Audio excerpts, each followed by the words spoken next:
We're going to turn now to a historic day at the Supreme Court. The 9 justices heard arguments in one of the most consequential cases of the Trump era. At issue is the president's efforts to end birthright citizenship as we know it. President Trump himself was there today as well in the chamber listening in, something no other president has ever done. While outside, protesters called on the court to protect birthright citizenship for future generations.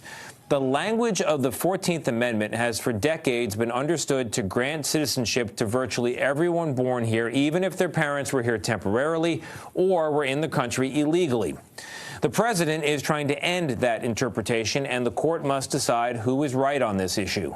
For more on those arguments, let's get right to CBS chief legal correspondent Jan Crawford. Jan, good evening. The president left the White House with the attorney general for the short ride to the court, taking a seat in the public section of the courtroom minutes before the justices went on the bench. He showed no emotion as the justices expressed skepticism over his executive order that would deny automatic birthright citizenship to babies whose parents are in the country temporarily or illegally.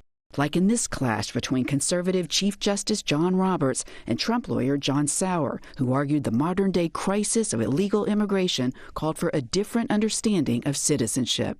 We're in a new world now. Well, it's a new world. It's the same Constitution. The Constitution's 14th Amendment, adopted in 1868 after the Civil War, says all persons born or naturalized in the United States and subject to the jurisdiction thereof are citizens of the United States. As Justice Elena Kagan said, of course, birthright citizenship was the rule, and I think everybody has believed that for a long, long time. But the Trump administration argues the 14th Amendment was intended to grant citizenship to freed slaves and their descendants, not to the some 250,000 babies born every year to people here illegally.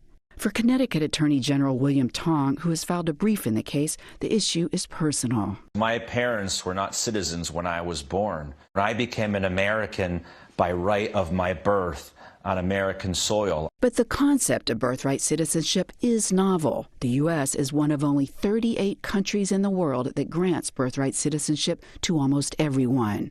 Or, as the president said after he left the courtroom this morning, we're the only country in the world stupid enough to allow birthright citizenship. Now, Trump has been critical of the justices, especially when they've ruled against him. And based on their questions today, it looks like they're going to rule against him again. We expect a decision in this case by the end of June.